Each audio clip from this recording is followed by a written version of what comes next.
नमस्कार बंधुरा आमी प्रांतिका दे नतून एक ब्लगे सबाइके स्वागत जानिए आजकेर ब्लगटा शुरू करছি। आजकेर ब्लगटा किन्तु दुपुर থেকে स्टार्ट करलाम और रान्ना करे निয়েছি कातला माछ फुलकपि आलू बड़ी दिए और एखाने आमार छेलेर हस्पिटाले झोलेर मतो पातला टेलटेला झोल करेছি कम मशला और कम तेल दिए।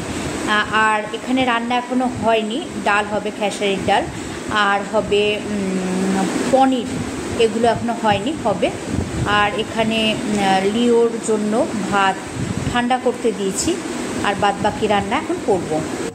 जलযোগ हाजबैंड गेछिलो जलযোগে और जलযোগ থেকে নিয়ে এসেছে দই বড়া, কারণ আমি দই বড়াটা ভীষণই ভালোবাসি, ভীষণ ভীষণ প্রিয়।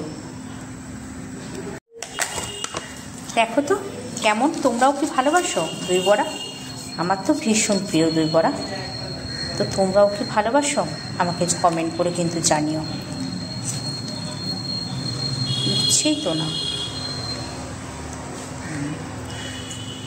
উঠাতে পারছি না।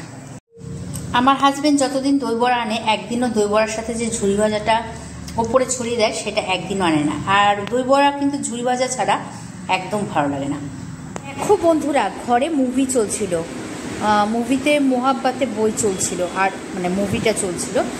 আর লিওর অবস্থা দেখো, লিও কিভাবে বসে বসে টিভি দেখছে, হাঁ করে বসে বসে টিভি দেখছে।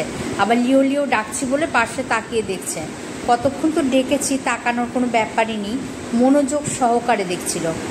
লিও টিভি দেখে, তাহলে বলো তোমরা। ছেলে খাচ্ছে, খাওয়া প্রায় হয়ে গেছে। আর এটা আমার জন্য নিয়ে নিয়েছি, এটা হলো খেসারির ডাল লাউ ডোগা দিয়ে আর জলপাই দিয়ে, আর শশা নিয়েছি। আর এখানে 2 পিস পনির, 1 পিস ফুলকপি নিয়েছি। আমি গ্রেভি টেভি খাই না, এটাই নিয়ে নিয়েছি। এই যে দুষ্টু আজকে শুধু মানে দড়ি বাঁধা ছিল, ওটা খুলে ফেলছে, তাই আজকে ওনাকে ছিকল দিয়ে আটকানো হয়েছে। ছিকল দড়িটা খুলে মুখে করে নিয়ে দরজার সামনে দাঁড়িয়ে থাকছে, এই করেছে, ছিকল দিয়ে আটকানো হয়েছে। কি করেছে তোমাকে দাদা? কি করেছে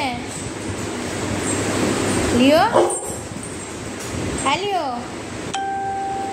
লিও।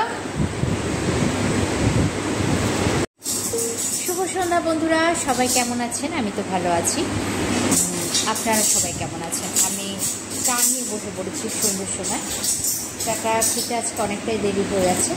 চা না, সরি, কফি নিয়ে বসেছি। কফির সাথে কিছু তো লাগে, তো শুধু মুড়ি নিয়ে বসেছি আজকে, শুধু প্লেন মুড়ি আর কিছু না। তা আমি চা খাই, আবার পরে আপনাদের সাথে কথা হচ্ছে। এখন অনেকটাই রাত, সবার ডিনার হয়ে গেছে, আমার ডিনার রেডি। ফেনা ভাত, আলু সিদ্ধ, ঘি, কাঁচা লঙ্কা।